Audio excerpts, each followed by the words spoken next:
Welcome to the Real Estate Syndication Show.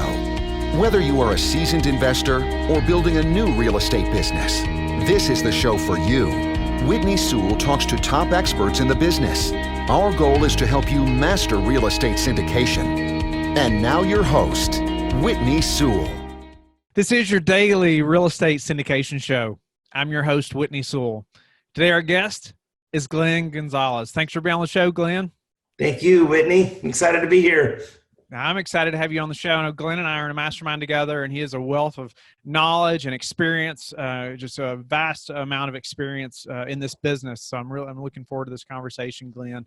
But a little about him: he has 25 years of experience in the multifamily real estate industry and has overseen the operations of over 7,000 units across 38 properties in 5 states. His niche in the multifamily real estate industry is property management and operations, including asset renovation and stabilization. So, Glenn, thank you again for your time and being willing to share your expertise. And I want to go ahead and mention, I know you have a book that just came out, and I hope you'll go ahead and tell the listeners a little about it as well. But I'm looking forward to getting into your story a little bit as well, just because it's fascinating. And I know there's so many listeners that are going to relate to this. Yeah, thanks, Whitney. Yeah, I'm pretty excited. Actually, today is the day it came out on Amazon, so it's just ironic. And it's called Maintenance Man to Millionaire. And it's my story of how I started in the industry. I was going to college, and I was going to college to be a hospital administrator. But while I was in school, my wife got a job. My wife at that time had a job as a leasing consultant, and they invited me to come do some maintenance because they were really behind on maintenance. So I started off in the multifamily business, just painting apartments and fixing toilets and stoves and picking up trash and letting people in when they got locked out of their apartment, right? And that was my first introduction to property management. And just fast forward that, I got into property management and then a regional manager and then director of operations, and then worked for some big companies, some REITs, so we were nationwide. I also worked for a company that did new construction, and it was all tax credit stuff. So I was dabbling in, Section 42 and just learning from all these different big companies along the way. And all of that's kind of shared in the book, how I went from being just a maintenance man to actually purchasing my own units. And I got up to 4,500 that I had purchased and syndicated. But in the book, it talks about my very first deal, which is a little 44 unit deal in Puyallup, Washington, of all places. Whoa. Yeah. So anyway. So, when you started as a maintenance man, did you have any idea or desire to be the real estate investor or entrepreneur that you are now? Not specifically. It didn't really occur to me until I was in property management and I was overseeing multiple properties as a regional manager. And what inspired me is I would prepare these budgets for the owners. And at the bottom line, I saw how much cash they were getting that was spitting off. But that's if I did a good job as a property manager, right? I actually had to live by that budget. And if I did that, these owners and investors would make a ton of money. And some of them would sell their properties. And I got this nice big old fat pat on the back. Good job, Glenn. That's awesome. And they got the big old fat check where they sold their property. And I was getting a glimpse of how much money these owners were making on their multifamily. And I think that's when it occurred to me. It's like, I want to be that guy. But of course I was working as a W-2 employee. My wife and I had 5 kids, and I was barely making ends meet. Plus I had child support I had to pay for my previous wife. I mean, all the obstacles were there, and I did not have a lot of money to be an investor. So, but that's what lit the fire, was seeing how much money these investors were making. And I realized if I was good at property management, the investors got most of the benefit, and I got a nice thank you. You did a good job.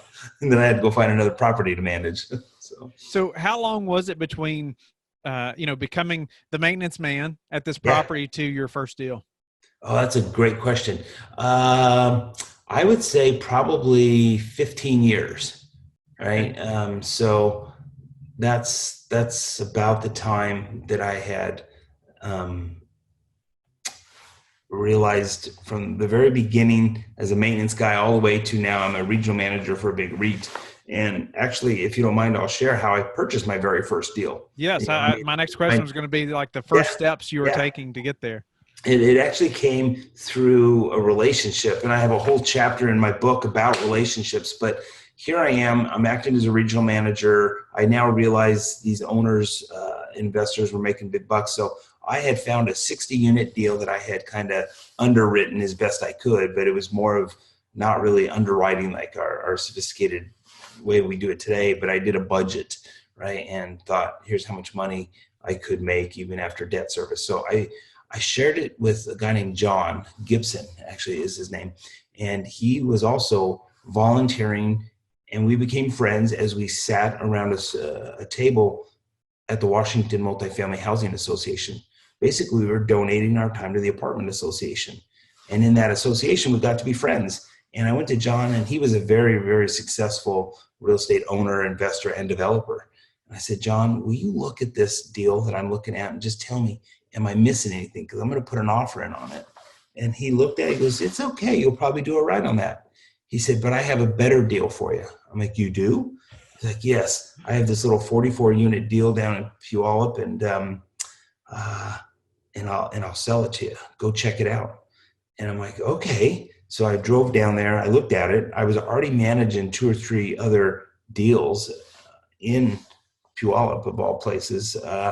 And I knew the market pretty well, right? Because we'll get to that one later, but knowing the market's pretty important. So I went back. I'm like, John, this place is a piece of junk. What have you done? He's like, well, that's my problem. He goes, I never go there. I've totally neglected this. I've got, 200 or 300 units over here, and I'm building this, 300 unit new construction.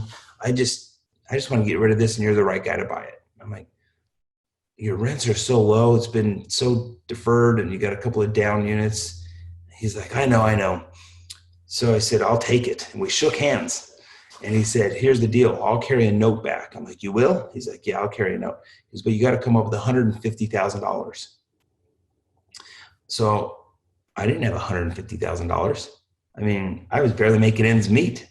So what I did is I went to a vendor that did power washing, and his name was Scott. And I went to my boss, her name's Carrie. And I said, do you guys want to go in on this deal with me? Here are the numbers. And I did a budget.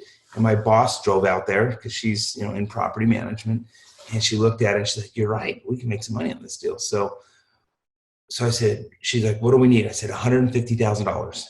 And I said, it could be a third. And they're like, sounds great. I said, but I need each of you to put up $75,000 each. That's why I get my 150, right? And my boss, she's pretty sharp. She's like, wait, if we're going in a third, shouldn't you be putting some money in too? I'm like, no, man. And she's like, well, how does that math work? I'm like, I found the deal. It's a great deal. We're all going to make money. You guys get paid before I get paid. And it's a pretty solid deal. And she said, okay, let's do it. So they put up the 100. I gave that to John for the down payment. But here's where the wisdom of this spot for that gentleman, he said, okay, good job. I don't want you to give me the 150. I wanted to make sure you had 150,000 in working capital so you could fix all the problems out there.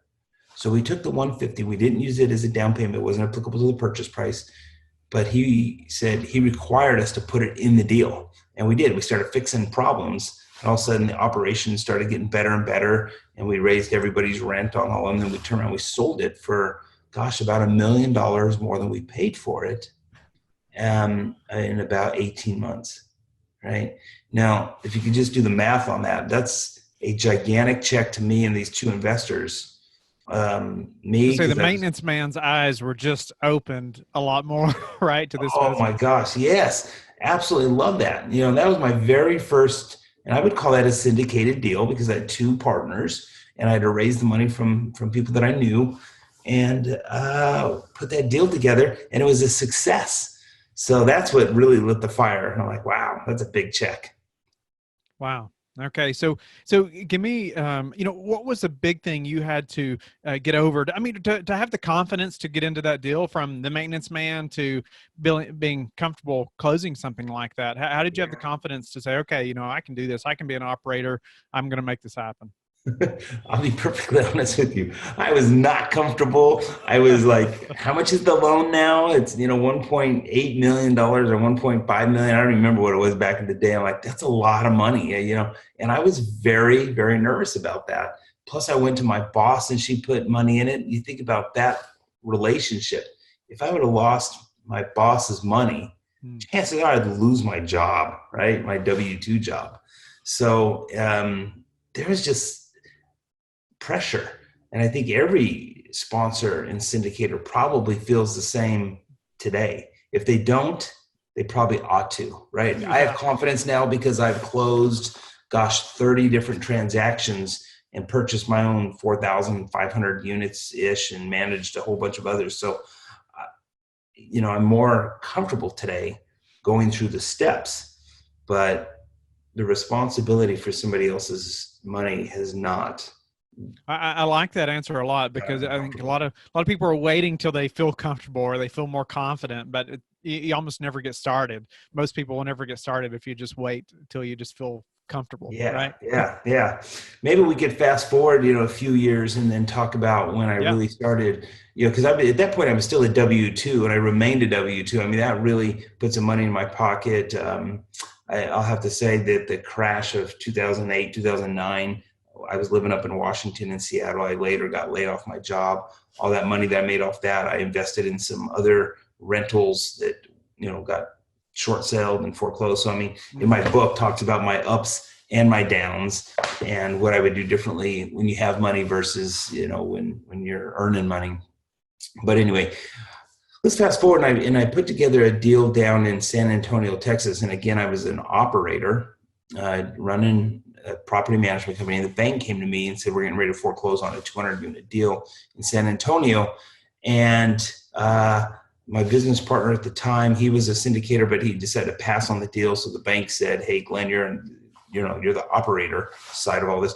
What's it going to take to fix it? And I went out there and did my analysis and gave back, and they had to come up with like $1 million. They had like 50 down units that were boarded up, that were like cannibalized and boarded up. I mean, there wasn't even toilets in there, right? Or cabinets. I mean, it was just a shell. Some of them only had 2x4s, no sheetrock. I mean, They were rough turns. So I did the budget and they're like, oh my gosh, we are not investors. We're a lender and we do not want to dump more money in this deal. So I said, I'll tell you what, if you guys foreclose and you wipe out the second and third mortgage, which by the way, had rent restrictions on that second and third mortgage. So the property was actually being run as a had rent restrictions there and people had to qualify, very similar to a Section 42, but not quite. Anyway, so those all got wiped out. So it's now just a conventional deal. I said, I'll get the $1 million. And they said, that's great. You could buy it from us and manage it. And you could put the $1 million in our escrow account. And then they asked me that hard question. Hey, Glenn, do you have $1 million? No, I don't have $1 million. I said, but I have a lot of friends that do, right? And that's the time that really started working. And here was the challenge, Whitney. I would talk to 10 people, and those 10 people, investors, would ask me, Glenn, have you done this before? Have you syndicated a deal this size? And my answer was no. And they're like, well, we're going to pass. So most people in my situation were like, dang, that stinks. I'm not going to be able to do this deal. I said to those people, do you know 2 or 3 other people that might be interested? Because this is a moneymaker, and I've been in property management for 25 years. So I know a good deal when I see one. And they said, yeah, you might want to call so-and-so or so-and-so. So they were giving me names and numbers of people I didn't even know. And I would actually go make appointments with them. And it took a lot of no's before I got a few yeses. And those yeses equaled $1 million over time. But there was a time where the bank said, hey, Glenn, if you're going to assume this loan, we need a loan commitment fee. And of course, I was a newbie. I'm like, what's a loan commitment fee? They're like, we want you to give us money so we know that you're committed to this loan. You're not going to walk away. I'm like, Yeah. so of course a newbie, that was a new term that I had to learn. And I actually had to write a check to the lender. Now that's pretty common and we do that. $57,000 was my half, and I only had $60,000 in my checking account. So I went to my wife and I'm like, honey, we've been doing well for a long time. We've been saving our money. We're living beneath our means instead of over our means. And she's like, that's all we have saved. I said, honey, if we're going to do this, let's be all in. So I wrote a check. My little fingers were like, oh, here it goes. Yeah. Do I do this or do I not do this? And that was a real crossroads. But, fast forward that deal, we raised the money. We only owned that about 12 months. And all the investors got about a 48% IRR on that deal. So, of course, I went back to the people that told me no. And I said, this deal was a 48 IRR. You should have gone in on it. And they said, count me in on the next one, which when I went to the second deal and the third deal, it was a little bit easier to raise the money. Of course. Yeah. When they ask now, have you done this before? You can say, yes, I have. Yes, I have. And as a matter of fact, we did great. Well, what became fantastic were those investors that were in on the deal. They're the ones that told everybody Glenn hit a 48 IRR. Gosh, if he comes across any more deals, you ought to listen to him. Yeah. So, in those investors who are asking, have you done this before? I mean, it's a legitimate question, right? I mean, they're asking about your track record. They want to know that they're making a solid investment. And, any advice for those that are listening, Glenn, that's looking for that sponsor like that right now? Yeah, for sure. There are sponsors that will sit behind the desk and analyze a deal. And then there are sponsors that will get out from their chair and they will go out to the property, and that sponsor will know everything about the property and everything about its competitors. And they will know everything about how much it's going to cost to fix all the deferred maintenance, and they will know everything about it. So for your listeners that are passive investors, I think a good question to ask a sponsor is, have you done this before? But then two, if they see, I've done it 2 or 3 times, figure out if that sponsor is one of those sponsors that sits behind the desk and looks at a computer and analyzes, or is actually out there on site, knows the manager, knows the maintenance guys, knows the product, and knows the competitors. I think you have more luck with that sponsor than you would with another sponsor that just sits. One thing that has made me successful is something that most people don't think of. It's the way that I've branded myself online. If you want to brand yourself to raise more capital, then I suggest working with my friend Adam Adams. So go ahead, scroll down, and find the link in the show notes.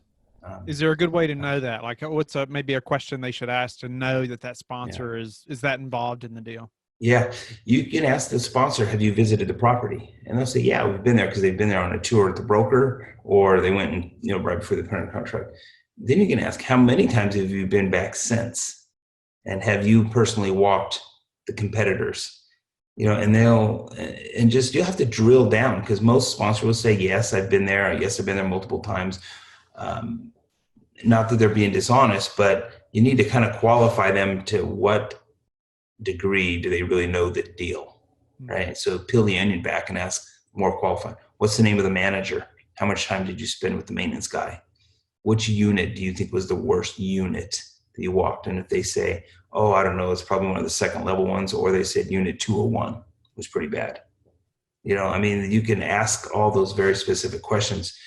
And I think if you find a sponsor that's actually more involved that way, he's going to be the same way with your money as an investor. He's not just going to give you BS answers. He's going to know. So I like that question. What was the worst unit you walked? I mean, that's kind of open-ended in a way, because like you said, they could say, oh, these types of units, or if they say unit 201, I mean, that shows they're pretty intimately involved in this process. Yeah. And then the other thing is, a lot of sponsors will globally look at where the rents could be, right? That's part of the underwriting. Here's how much rent we can be. A passive investor may say, how does this product, and we'll call it, apartment X, how does that compare to apartment Y? Which ones are nicer? And if the sponsor hasn't been to that one, to say, you can ask them, tell me about the finishes and the personality of the leasing agent. They're 90% occupied or 95%. You're only 90 and you want to grow to their level. What do they have that we don't have? Peel the onion back and figure out if they've even been there. They may be comping to a property that's not even a comp. I had a business partner that was doing stuff like that just to justify rents. And I would go out there. I'm like, dude, you're my own business partner. Have you even been here? Have you looked at what you're comping to? We're never going to get those rents ever. He's like, why not? And I'm like, because you're comparing apples and oranges. Yeah. So 80s product to, 2000 product with, I don't know. I can go on and on and on, but yeah. And I thought we could take just a couple minutes too and speak to the listener who's trying to get started in this business, still has the W-2 like you did. Yeah. And I know you said you got laid off, but did you have another W-2 after that? So I've been laid off from 3 jobs, believe it or not. So when I lived in Washington, I got laid off from my W-2 and I moved to Austin, Texas, where I was the president of a property management company. And at that point, it was during that time in my career that I actually came across that big 200 unit deal that the bank wanted, right? And so, I won't say I got laid off from that job, but I quit doing property management just to go put deals together. So, okay. I was just thinking about the transition, from the W-2 to a full-time real estate investor. And that's what most of the listeners are trying to do that are trying to become an operator or syndicator. Just thinking about, your comfort level and when you knew that, okay, it's time for me to go do this full-time. Yeah. I think that, you hear this phrase, the numbers don't lie, which is true, right? I mean, so for your new sponsors that are getting into this syndication, my advice to them would be, when you're putting together a deal and you're looking at the underwriting, don't try and raise the rents another $5 just because that'll make the deal work or cut your rehab expenses. You got to know when it's a good deal and when it's a bad deal. And if you keep trying to convince yourself that it could be a good deal if you just do this and this and this, you might find yourself in a sticky spot. The sponsors that are still working for a W-2 and they want to go syndicated deal, if you've been out there and it's a good deal, the money will come. The lenders will lend on it and the investors will write checks if it's a good deal and if you've done enough of your homework. But in my book, I talk about, being an expert in your craft. Be good at what you do. So don't wing certain things, because people will see through it for sure. All right, Glenn. So your buying criteria, when a broker asks, what's your response? My response today is I'm looking for some long-term holds that still has some value add components, right? And the reason I do that is because in the times past, I'd say, hey, look, we're a value add short-term hold. We're going to buy, fix up and sell. I think the window for doing that has gotten, closed a little bit. They're still out there, but I think the next criteria, we're going to be holding onto our assets a little bit longer because, we're going to flatten out and then we're going to take a little bit of decrease. And along those lines, I would tell both your listeners that are syndicators and investors is be comfortable getting a little bit lower return this late in the cycle. And when you put together a deal and you have to raise money for closing costs and everything else, I would suggest that you also put some money aside for a rainy day fund. Now that will delete people's returns. That money's not going to be used for anything other than an emergency. Not as much as it's going to delete them if you don't have that. That's right. That's exactly right. It's like an insurance premium, so we're going to raise an extra 100, 150, maybe 200,000, depends on the size of the deal. And we're going to put it in the checking account and we're not going to use it for anything. But if things go south, we want to be able to not do a cash call to all the investors, and we want to be able to make it through rough seas. Is there some kind of ratio you use, like per so many units, or this is what it costs me to pay preferred returns for 6 months or a year? Like how do you say, okay, this is how much we need in our reserve budget? Yeah. Well, first of all, we don't use any of that money to give preferred returns. But the last 136 unit deal we put together, we raised, I think, an extra 150 grand. Okay. So, and that was up in Fort Worth, and the money's, still just kind of sitting there. And fortunately, knock on wood, we haven't had to dip into it, but, we're still early into the cycle. So Glenn, what's been the hardest part of this syndication journey for you? Finding good deals has probably been the hardest part, and to be patient. by nature, I'm not a real patient person. I guess you can ask my wife that, my kids that, they'll all tell you that, even probably some of my coworkers and employees. But just sitting back, waiting and waiting and waiting. I've passed up some, I think, okay deals just because they didn't hit the returns for the investors, and I didn't want to do the deal. So that's where I'm at today. I think when I first got started, I mentioned being a newbie and getting the confidence of investors. That was a big hurdle. We bought 8 deals at one time from a friend of mine who was retiring. And there's a whole story, in the book about relationships and how a 10-year relationship actually turned into a 1,500 unit purchase.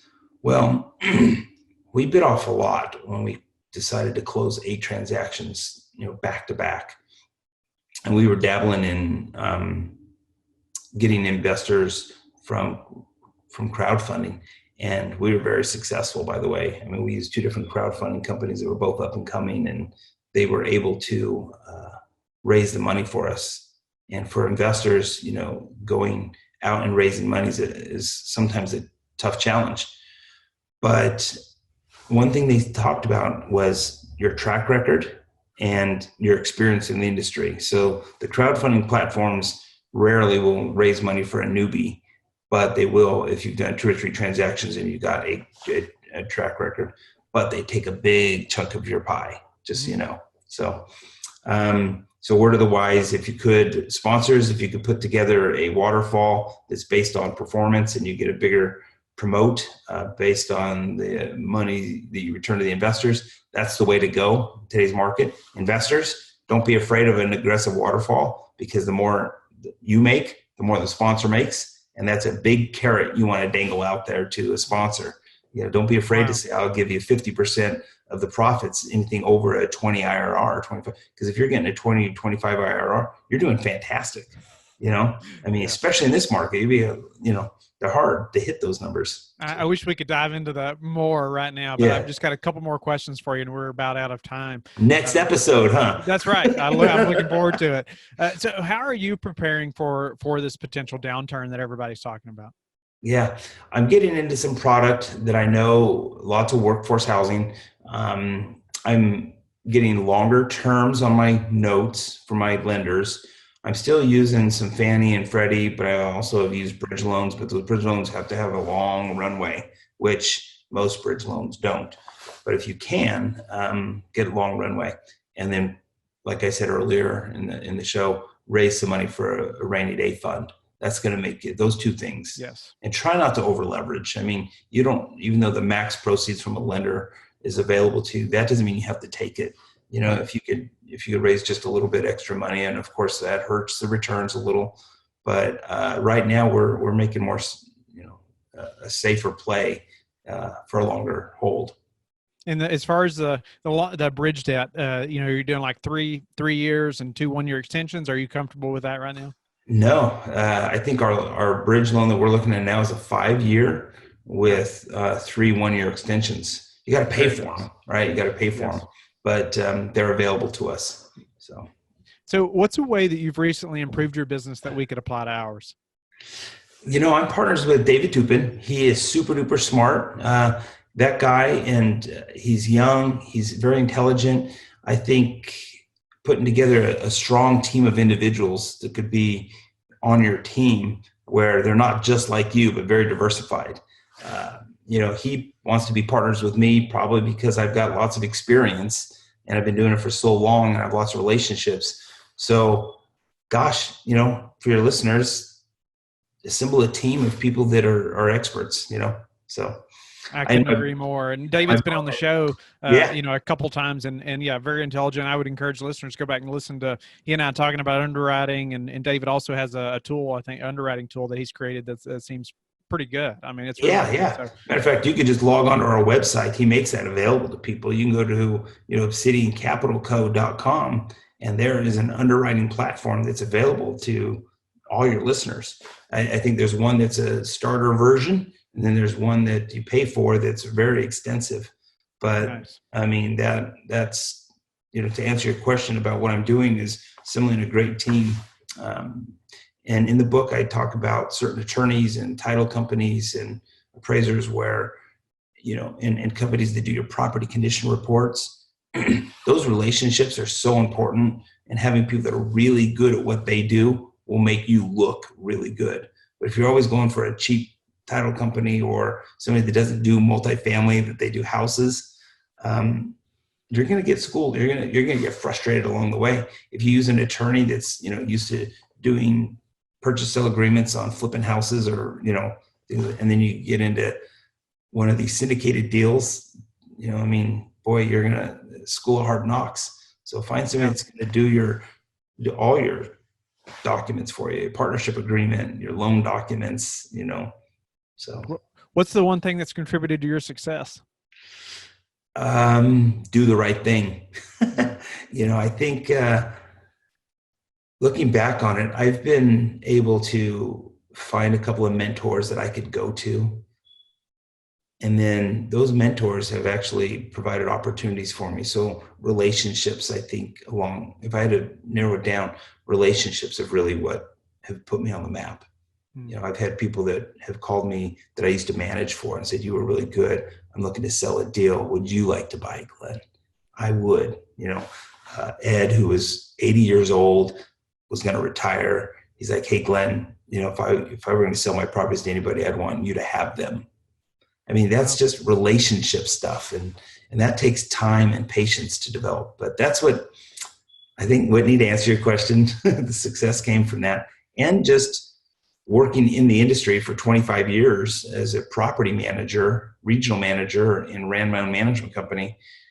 Gosh, that's just, I got raised on it. That's all I know. I'm only good at one thing. That's multifamily. People ask me. That's awesome. Yeah. So before we have to go, tell the listeners how you like to give back. Gosh, first of all, I teach and train for the apartment association. I donate my time on the apartment associations. I'm with you on a mastermind, and I get to just meet with people. People in that mastermind actually came and says, Glenn, you've got a great story. You've got a lot of experience. You need to write a book. And I'm like, I'm not going to write a book. I don't have time to write a book. But I actually wrote down one of my goals in 2019 because of other people said you should write a book. So I did. And I'm just happy that it's actually launching today, Whitney. So on Amazon. So that's exciting. Yeah. Yeah, that is exciting. And I encourage the listeners to go check it out or go to the Amazon and check it out. And we'll try to put a link to that in the show notes as well, to your book on Amazon. Okay. Thank you. But tell the listeners how they can get in touch with you and learn more about you. Yeah. I try to make myself readily available. So if you want to call me on my cell phone, you can do that. 512-937-5964. And then my email address is Glenn with 2 N's @obsidiancapitalco.com. And I'll respond to either one of those. So I don't mind giving back. And Whitney, thanks for having me on your show. I think you've got a fantastic show. You've got lots of wisdom and great listeners that really enjoy. So, and other people that have been on your show have recommended that we get together. Awesome. Thank you for listening to the Real Estate Syndication Show, brought to you by Life Bridge Capital. Life Bridge Capital works with investors nationwide to invest in real estate, while also donating 50% of its profits to assist parents who are committing to adoption. Life Bridge Capital, making a difference, one investor and one child at a time. Connect online at www.lifebridgecapital.com for free material and videos to further your success.